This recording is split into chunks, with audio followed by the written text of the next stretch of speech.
everybody, and welcome back. I hope you like this new lighting I've got, which is slightly blinding me, but I thought I'd test out this new light on YouTube. But today's talk is not about the new light, as interesting as that would be. We're going to be talking about self-awareness. Would you say you've got good self-awareness, or would you say you've got bad self-awareness?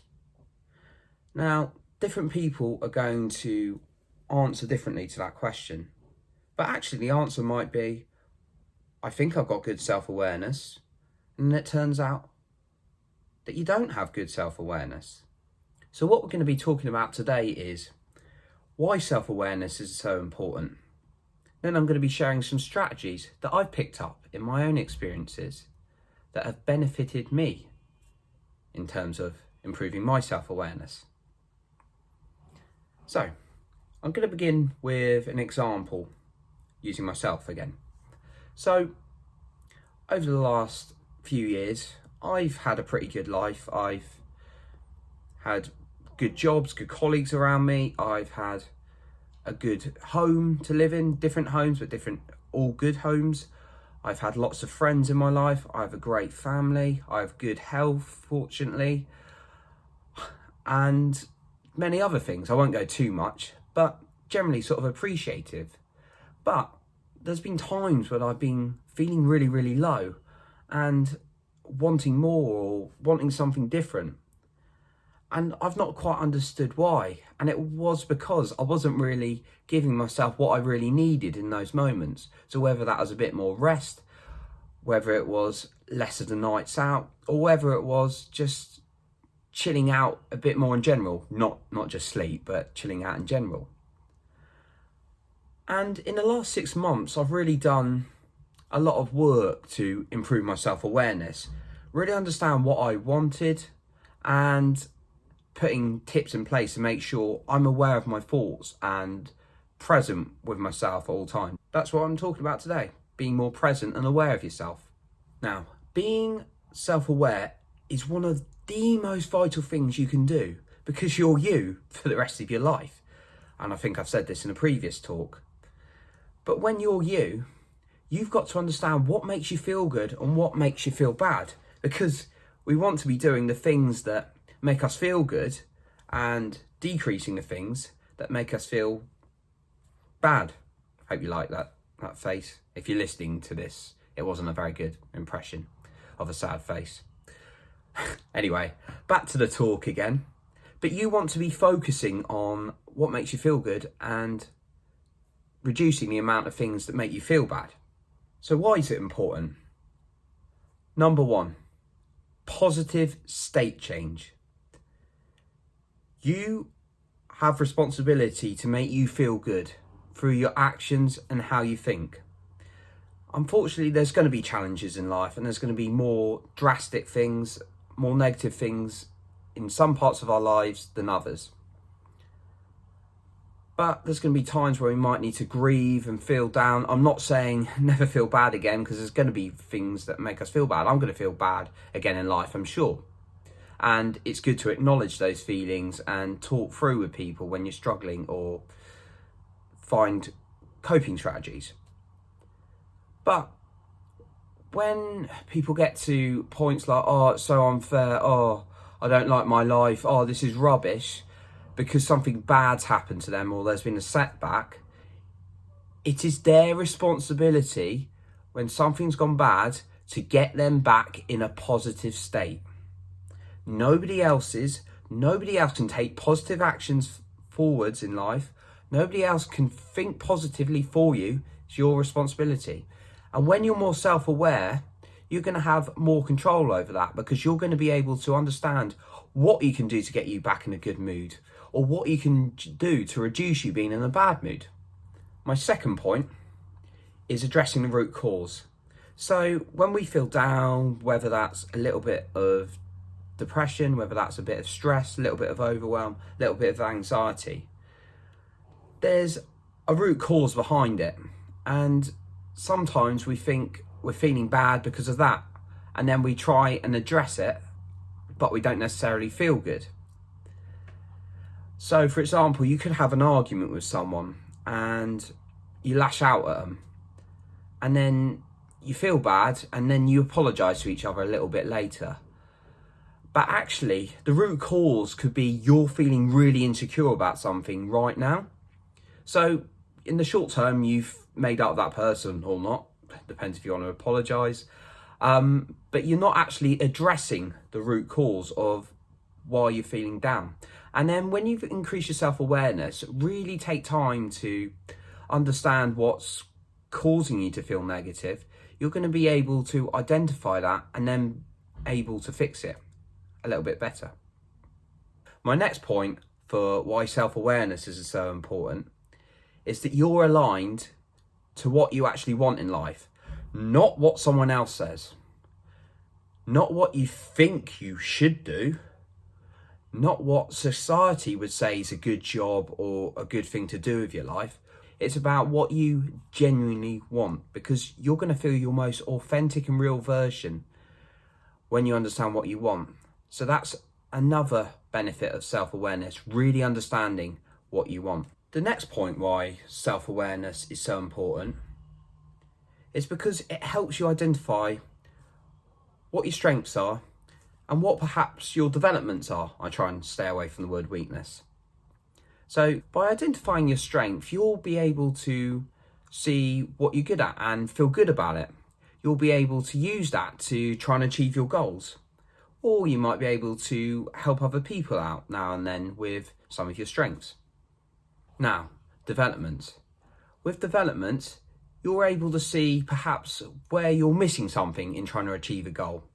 And then that's where you can try and get perhaps a mentor or someone in the area you're struggling with who's good at that, and then improve getting there. But by blocking out and not being self-aware of what you're not as strong as or what you're good at and where you can utilize your strength, you're not getting help and you're not using your full potential. So that's another benefit of self-awareness.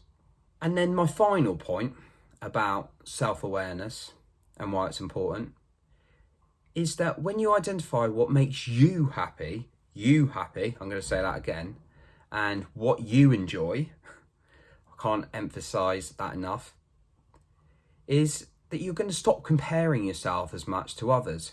Now, it's very hard to completely stop that altogether, and I still do it a little bit myself, but I do it a lot less than I used to by improving my self-awareness. By improving your self-awareness, you're able to see what's good about you and what you want to do with your life rather than looking at other people. So that's the final important thing about improving your self-awareness. So what are the tips for improving your self-awareness? So first of all, number one, speaking to people. Speaking out loud, talking through your problems or talking about yourself, not in a sort of arrogant way, but talking about yourself in terms of you're trying to work through a challenge or something. You're sharing it, you're getting it out of your head. So by doing that, you're making your self-awareness increase and understand what the issue is or what the challenge is, and actually learning more about yourself by doing that.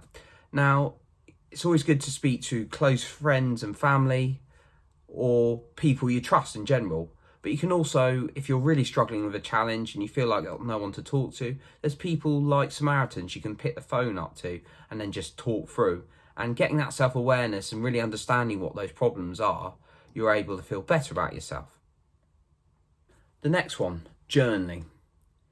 Now, journaling's a big favourite of mine, as you've probably heard me reference it regularly. But when I say journaling, it's not just writing down everything from your head onto paper, writing all this crazy stuff. Well, it's crazy stuff if it's me, but you know me, I'm crazy. Down onto paper, it's writing structured questions and answers. So structured questions and answers to improve your self-awareness. And when a question's asked of your brain, it'll then go and look for the answer. So an example might be, how am I feeling today? Oh, I'm feeling a little bit stressed. And then you might ask yourself, why am I feeling stressed? I've got all these deadlines to hit in the next week. And then you might ask yourself, why is it important to me I hit all those deadlines? And then you answer that. And then you start to ask yourself questions like, what can I do to hit those deadlines, or who can I ask for support? But by asking yourself those questions and journaling them down, you're increasing your self-awareness of, one, how you're feeling, but two, what you could do and to improve your mood. My next tip is to sit in silence. This is something, particularly in countries like England, where we've got a very busy culture, we're very bad at. Sitting in silence and doing nothing. Because we're always looking for distractions to take our mind off things, take our minds off our problems. But by sitting alone with your thoughts, which some of us are terrified to do, and I've been there in the past, we're scared that we're going to feel negative emotions, but that's needed to feel better sometimes. And then we do stuff like trying to keep busy with social opportunities, trying to be workaholics, or trying to distract ourselves with social media so we can't be alone with our thoughts. But by sitting in silence each day, it's maybe just 10-15 minutes like I'm doing, and perhaps meditating on a question, you're able to be alone with your thoughts and really understand what's going on inside of you, which will benefit you a lot more in the long term than going out and temporarily trying to distract yourself. So sitting in silence is a really effective method for increasing your self-awareness. My next point is quite similar in a way, and it is going out for a walk without using your phone or listening to music.